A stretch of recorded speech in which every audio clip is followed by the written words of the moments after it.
The Notwithstanding Clause, or Section 33 of Canada's Charter of Rights and Freedoms.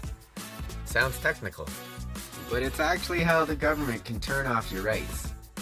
It lets a province or parliament override key charter freedoms and rights, like the freedom of expression, equality, and your right to organize or strike for up to 5 years at a time. When they use it, courts can't help you. You can't challenge the law, even if it violates your rights. That's why what Alberta did this week, using it to end the teacher strike and fine unions up to $500,000 a day, it's been used before. Quebec's religious symbols ban and Ontario's education strike law, and now Alberta.